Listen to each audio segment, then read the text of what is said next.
Kembali lagi dengan saya, Nanda Dewi Ayu Lestari. Jadi, kali ini aku akan membahas mengenai kejahatan seksual yang sering terjadi akhir-akhir ini di kampus dan universitas nih guys. Jadi, aku membawa temanku sebagai narasumber. Bisa diperkenalkan namanya? Oke, mungkin halo guys, ini kenalin aku Untung dari Fakultas Ekonomi dan Bisnis, program studi manajemen angkatan 23, yang dimana pada kali ini berkesempatan menjadi narasumber untuk tugas akhir rendah. Oke, terima kasih Untung. Jadi mungkin kita bisa langsung masuk ke segmen pertama ya, pertanyaan pertama. Jadi aku akan memberikan kamu 6 pertanyaan mengenai topik hari ini, kejahatan seksual. Dan kami akan mendengarkan opini dari Kak Untung. Oke, jadi pertanyaan pertama, mengapa masalah ini masih terjadi di kampus? Apakah karena aturannya terlalu lemah? Oke, mungkin sebelum aku jawab, aku izin isi pemberitahuan dulu. Aku tadi baru dihubungi oleh Nanda dan juga jadi aku ada sedikit belajar lah. Jadi sebenarnya guys, terkait dengan kekerasan seksual ini akan ada masalah ini sebenarnya masih bisa terjadi bukan karena peraturan yang terlalu lemah, namun mahasiswa di lingkungan kampus, khususnya mahasiswa yang ada di Udayana, karena kita dari Udayana, menyepelekan hal-hal yang terlalu kecil seperti living together yang dari yang awalnya kita cuma teman satu kos berujung ke arah kekerasan seksual.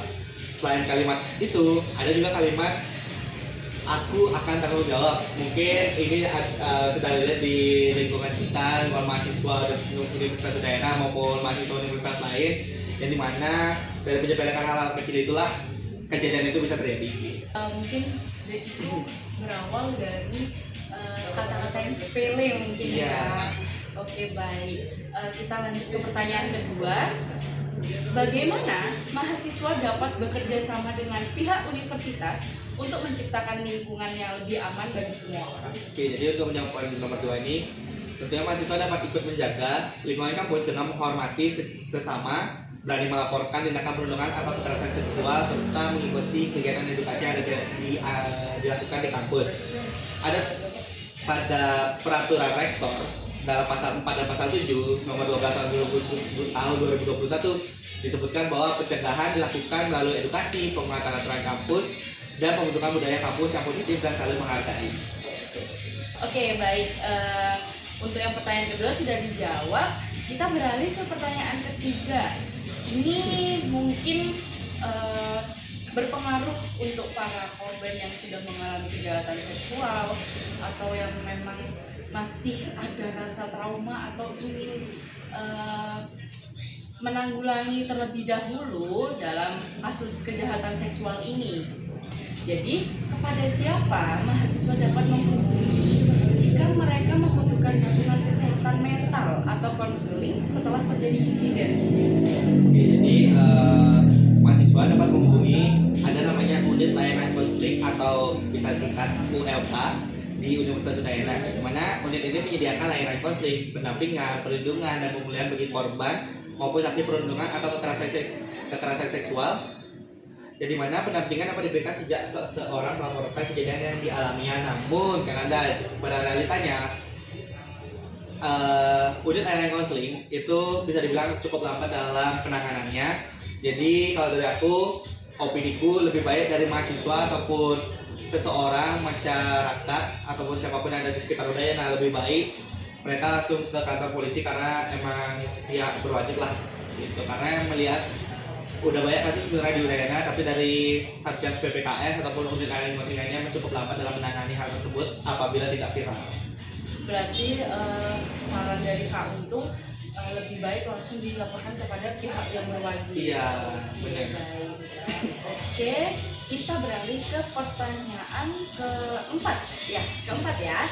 Apa saja aturan resmi kampus dan sanksi bagi siapapun yang melakukan tindak kejahatan seksual? Pasti ada sanksinya dong, Kak. Ada dong, karena Universitas Udayana memiliki aturan khusus yang tertuang dalam Peraturan Rektor Nomor 12 Tahun 2021 tentang pencegahan dan penanganan perundungan dan kekerasan seksual. pelaku kekerasan seksual dapat dikenakan sanksi administratif sesuai ketentuan kampus. Selain itu, kasus akan ditangani oleh satuan tegas atau satgas yang dibentuk oleh rektor untuk memastikan proses penanganan berjalan dengan baik dan korban mendapatkan perlindungan. Yang dimana sebenarnya aturan ini jika dari mahasiswa UDN tidak men-searching sendiri mungkin tidak akan menemukannya, karena balik lagi khususnya maba tahun ke tahun tidak terlalu fokus mendengarkan apa terkait dengan yang dibawakan oleh PKKMB, karena mahasiswa akan fokus khususnya maba ketika mereka mendapatkan di dalam media sabah. Ya betul sekali itu. Mungkin ada rasa ngantuk juga ya, Iya. karena bosan. Tapi materi yang disampaikan sangatlah penting. Iya. Cuman balik lagi dengan waktu pembawaan dari materi ini, karena mengingat PKKMB Universitas itu memiliki durasi yang cukup singkat, jadi emang materi ini tidak bisa diedukasikan kepada seluruh mahasiswa baru dengan secara rinci. Baik, kita lanjut ke pertanyaan selanjutnya. Di mana mahasiswa dapat menemukan informasi atau nomor kontak darurat di sekitar kampus? Nah, untuk nomor 5 ini sebenarnya teman-teman, jadi untuk informasi atau nomor kontak darurat sejauh ini yang aku lihat hanyalah semacam kontak surat, dan itu pun aku tidak tahu apakah dari pihak 13 fakultas dari dosen-dosennya itu akan menanggapi surat-surat ataupun aspirasi dari mahasiswanya, karena yang kita lihat hanya ada kotak surat lah dan tidak ada kontak darurat. Jadi kalau ditanya di mana siswa dapat menemukan informasi, jelas tidak ada, ataupun nomor kontak darurat itu tidak ada di sekitar lingkungan kampus kita. Gitu. Oke, baik, berarti secara spesifik tidak ada nomor atau pihak yang langsung dihubungi secara face to face gitu ya Kak. Berarti cuma ada kotak surat saja. Oke, baik. Kita lanjut di pertanyaan terakhir, yaitu kapan seorang mahasiswa dapat mengharapkan tanggapan atau pembaruan setelah melaporkan masalah keamanan? Pasti para korban atau yang bersangkutan ingin mengetahui kelanjutannya. Itu kira-kira kapan tuh Kak? Sebenarnya satu kata karena itu adalah secepatnya. Cuman balik lagi pada dasarnya Universitas Udayana khususnya unit layanan konselingnya ini di sini cukup lambat untuk memberikan penanganan terkait dengan laporan yang ada. Lebih baik dari mahasiswa, kalau misalnya kita lihat ideal ya, mahasiswa pasti ingin kasus permasalahan dia ini diselesaikan secara cepat, ingin mendapatkan respon yang cepat. Tapi di Udayana kalau tidak viral, ya tidak akan dilayani. Gitu. Berarti menunggu kasusnya naik dulu, Iya. sampai benar-benar awak media pun tahu, baru akan Iya. ada penanganan. Oh, seperti Benar. itu. Baik. Oke, mungkin jawaban dari Kak Untung sangat membantu dan sangat informatif bagi kawan-kawan yang sedang mengalami hal ini.